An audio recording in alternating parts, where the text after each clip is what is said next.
Welcome, anybody who happens to be watching, to AJ Plays World End Economica.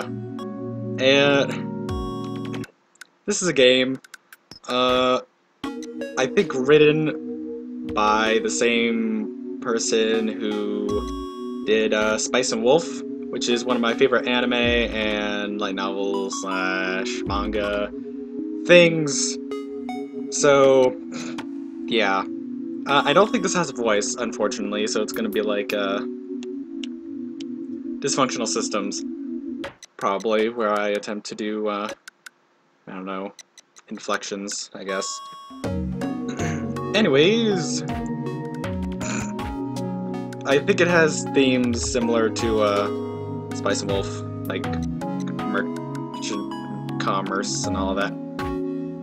In the past, people really believed that there was a doorway to an alternate world on the dark side of the moon. Oh yeah, also this takes place on the moon, I think. The dark side cannot be seen from Earth, and it was only a few decades ago that images were successfully taken of it.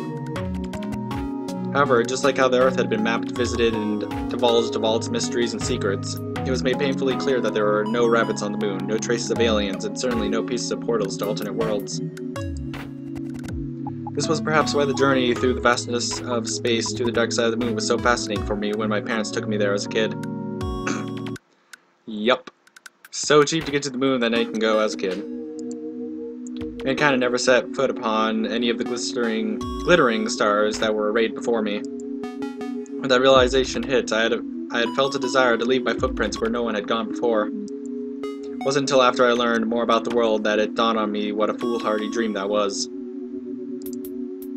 Regardless, it was something that shook my foundation so much that I nearly wet my pants. Afterwards, everything in my eyes became a stepping stone in my mind, toward my dream of steadying foot where no one had gone before. I had no time to waste. If I didn't act now, then someone else would leave their footprints there first. Faster, faster, much faster. The population continued to grow and time ruthlessly slipped away. Only a handful would be able to stand at the vanguard of it all.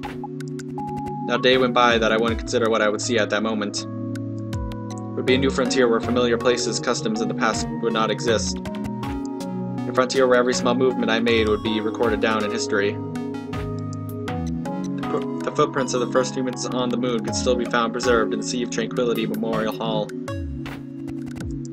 Those footprints told uncountable tales. Footprints left in the sand measuring just shy of 30 inches. However, they were amazing footprints. That sent shivers down my spine. Okay. Video's not perfectly centered. That's probably gonna be weird. I don't know what to do about that, though. Oh well. With a click, the mobile PC turned on. I awoke when I heard the whirring of the hard disk drive. However, since I had slept curled up in the chair while clutching my PC, it was difficult to will my body to move. My body felt so stiff that I was sure that a careless motion would break something. Even so, I rather enjoyed the sensation of slowly stretching out my limbs from this cramped position after waking up. It made me feel alive and truly let me know that I was awake. I willed my arms to move and willed my legs to move.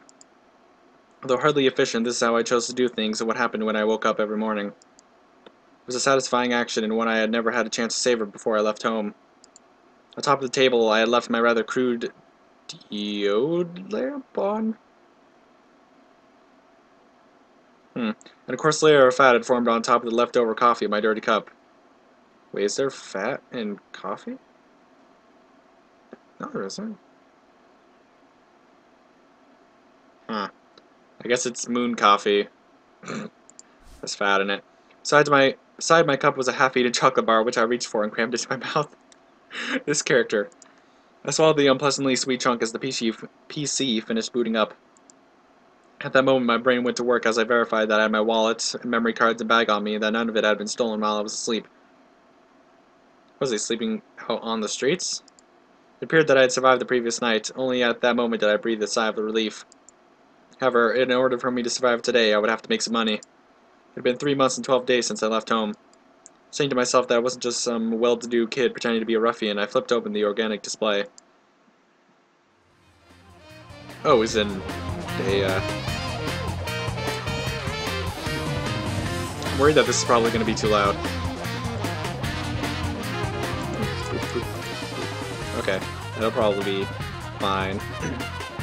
When I look back at this, I shall check to see how it goes. I was staying in a cheap net cafe. It was a good-for-nothing establishment that leached a wireless connection from another shop, and the quality of its customers were of an equally questionable nature. Wow. So, is that a... Okay, okay. It's weird B, but whatever. Hey kid, a fine morning, isn't it? As I left the booth to go wash my face, an unkept clerk greeted me as he played a game at the counter. Figured he was just making sure I knew that he was watching me more than just being friendly. The only entrance and exit were next to the counter, and off to the side on the wall were the words, "Everyone pays, no freeloaders." Even though this excuse for a building was built in a sewage canal, money was always collected. This is built in a sewage thing? The only thing that concerned me when I left home was finding a place to sleep. Though I had some money, I couldn't really change my appearance. A fine morning? I'm not fond of your sarcasm, Earth Dog. At my retort, the clerk's face twisted into a smile. Oh ho, it is unfortunate to not know what a real morning looks like, since the weather here is just a computer program. He said that with a carefree attitude as he returned his gaze to his game. He seemed to be from Earth, though I wondered if he came to the moon as unskilled labor, got fired, and ended up here as an outcast of some sort. Why don't you just head on back to Earth then? At my words, he turned briefly to glance at me and sarcastically laughed. Things are a bit better here than down there anyway. That's how the clerk responded. Moon scum. As I was responding, I went to the washroom. My name's Yoshiharu Kawara? I was born and raised in this lunar city, so I was genuine moon scum. I returned to my... Wait. If he was born in this city, wasn't he talking about getting there? Or was that from... No, they want to do from two different points of view. Because I know that there's like a girl in this. I think she had black hair. I think so. By the way, this is available on Steam. Anyway. The welcome screen, whose only good point was its friendliness, was followed by a merciless and desolate world much akin to the surface of the moon. Countless lines of words flickered on the screen. I'm sure it would have that kind of effect if you took a picture of the undeveloped part of the moon's surface with a low-resolution camera. The screen showed a session of the Lunar Stock Exchange. This is the kind of place for moon scum like me to make a living. I'll get rich without needing to break a sweat. I didn't have enough time to earn an honest living. I took a deep breath and went about business. Oh no, am I gonna have to, like, do something? Also, oh, look at him. Downward revision for the first fiscal quarter of CK Bio. Possibility of an investigation into Emerald Industries over suspicions of collusion. Regarding inflation, the board of directors at the Lunar Central Bank. With one eye on that stream of news, I focus on the management of 220 stocks, picking up those with large price fluctuations. For instance, on the previous day, if one stock had moved 10% and another had moved 1%, there was probably a high chance that the stock that moved 10% could move by 1% today. I would trade it on that notion alone. Putting into consideration the mood of the market based on the news, I would buy stocks with large fluctuations. From the turbulent up and down movement of the price, I could extract some profit, which is what I occupy myself with between 9 AM and 5 PM lunar time. Between those hours, the only things that went to my mouth were food that I could eat one-handed and drinks. To be honest, I'd be so engrossed in trading that breaks were uncommon. If I had the free time to take a break, I'd rather use it to look at my screen and grasp price fluctuations, even just a little, to do some trades. After all, a difference of a few minutes when making the call to buy or sell could easily mean the difference between gaining or losing 1 or 2%. My war chest was 72,000 mools. Okay. 1% of that came out to 700 mools. Store clerk here would make at best 7 mools an hour. This was a place where a public school teacher's monthly starting salary was 1,200 mools, so I could make it in a few minutes what they'd make in a month. Of course, over the course of a day's trading, some people would win and others would lose, but I was on the winning streak of all streaks, and my seed money of 1,000 mools had ballooned to 72 times that before I knew it.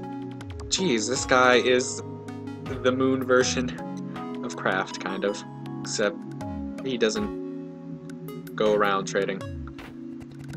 So the one and only time I did honest, hard labor in my life was to build that seed money. Since then, I'd just been building my assets through these trades. And you don't have the time to... Seems like you have a lot of money, though, already.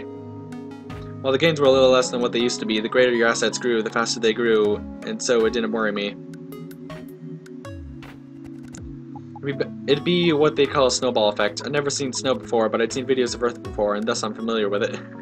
Yes, sounds like you're very familiar.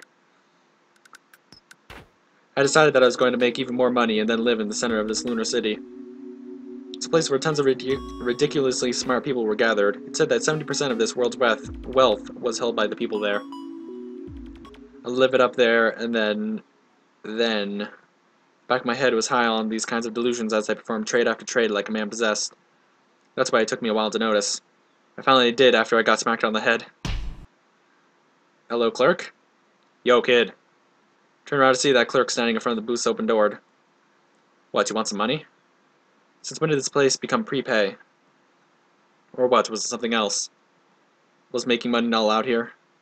What do you want? I'm busy. As I glared at him, the overly skinny, bleary-eyed clerk let out a tired sigh. That's your reply? I came to tell you that the police are on their way to gather up street urchins and... Before the clerk finished my sentence, my PC had been closed and thrown into my bag. Hey, wait!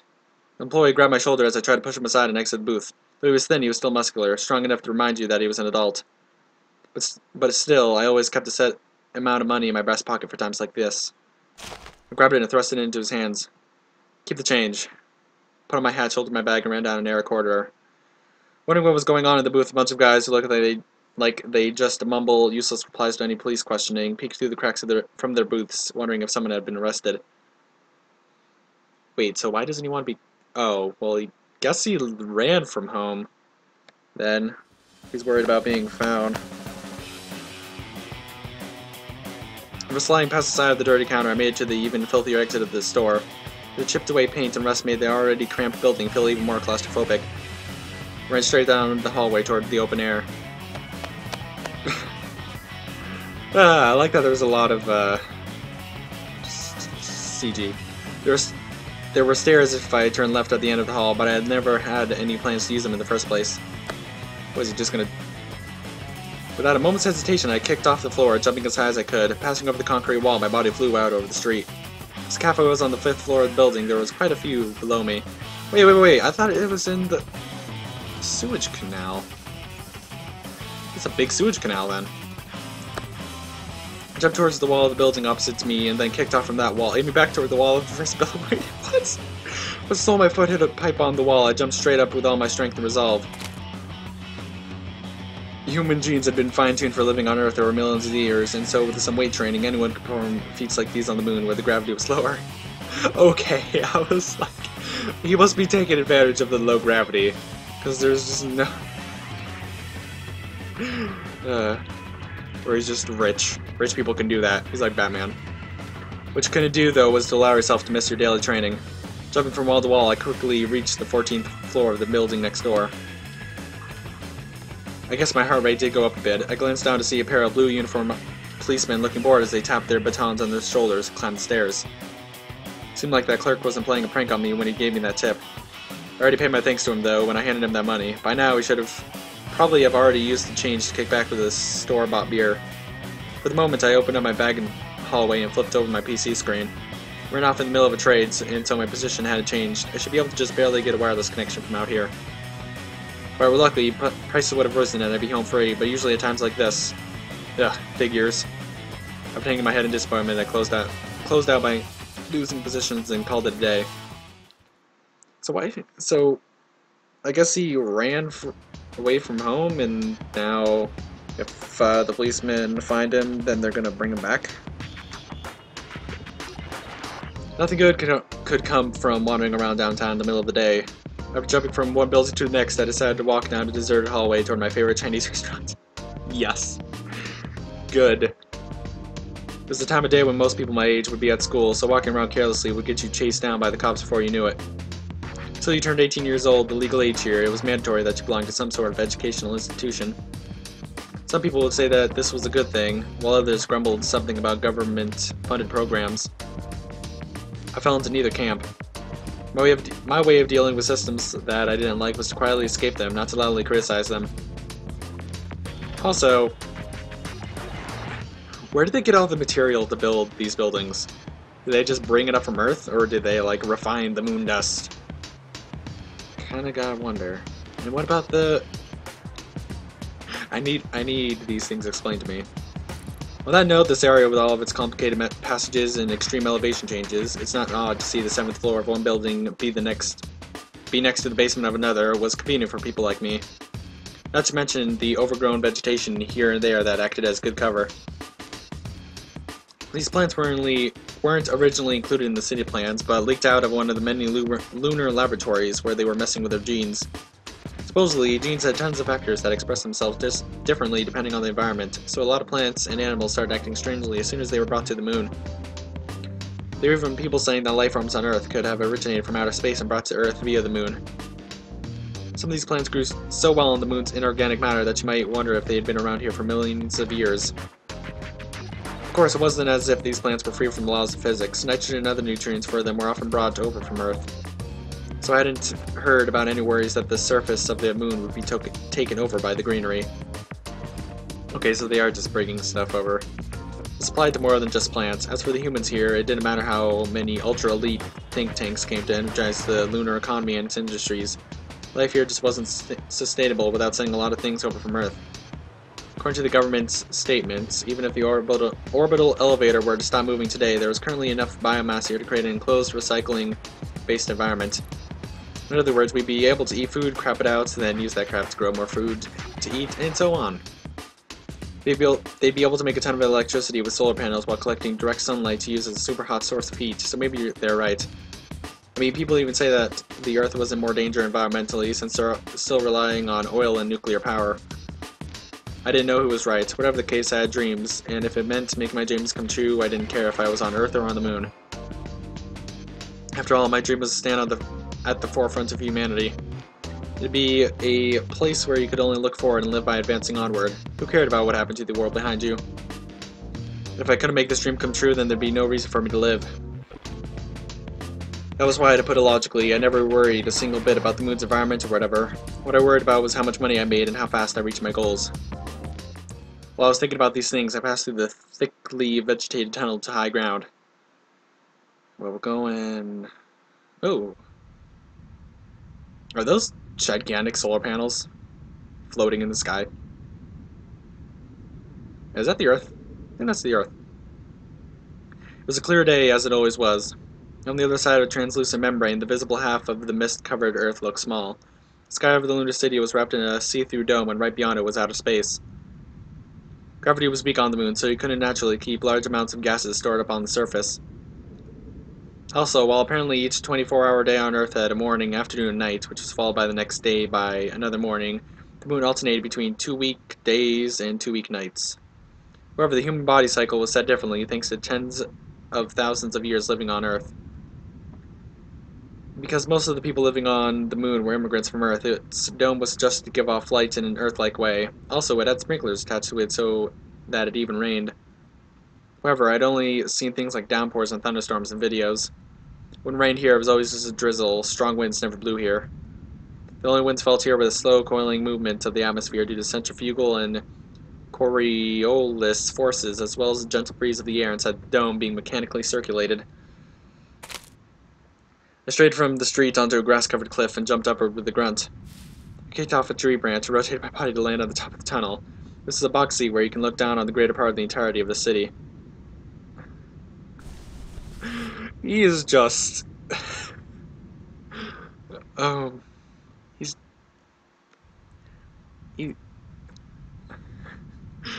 just gonna jump into a tree. That's... yeah. Grabbed some beef jerky out of my bag and bit into it. According to the guys who came from Earth, this wasn't at all close to the real thing, but it's the only beef jerky I know. There are a number of cities on the moon. The one I lived in was the very first city to be created, and I could get a clearer view of the whole thing from here. Looks like there's even mountains in the distance. Weird. What are, yeah, like the mountains right there, but what are these things? Hmm. The spot in front of me where pointed skyscrapers sprung upward one after another was called Newton City. It wasn't like entry was regulated. However, it had the feel of a special zone where only certain people could enter, since it was full of giant corporate buildings. Even public places like shopping malls and parks were overrun with police and city regulations. Most wealth here was created in Newton City, and you could find famous tycoons with assets worth over 10 billion mools all over the place. If you had that much wealth, you'd undoubtedly be able to be on the forefront when humanity took its next step. Money could make just about any desire you might have in this world come true. In this world, money ruled all. Like a photograph of the moment a drop of liquid hit a pool of water, a group of skyscrapers stood in the dead center of Newton City, while the buildings around that area were suddenly much shorter. That area was where the middle-class people who worked in Newton City lived, called by the name Green City or the White Belt. It was a place full of people who loved words like high society and refinement, kind of people who claimed to care about grace and harmony while really being full of nothing but pride and obsessions with upward mobility. So like you?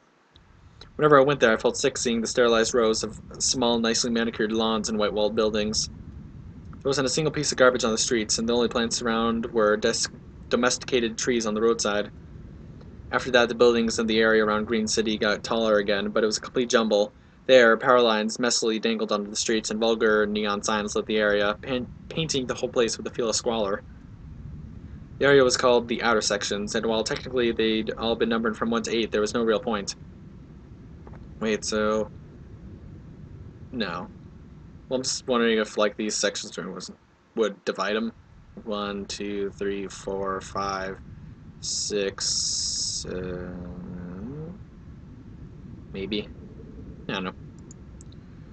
If you consider Newton City the center of everything, to the north side were a lot of factories. There you could find silicon dioxide dissolution factories, fertilizer synthesis factories, automated plantations, and so on.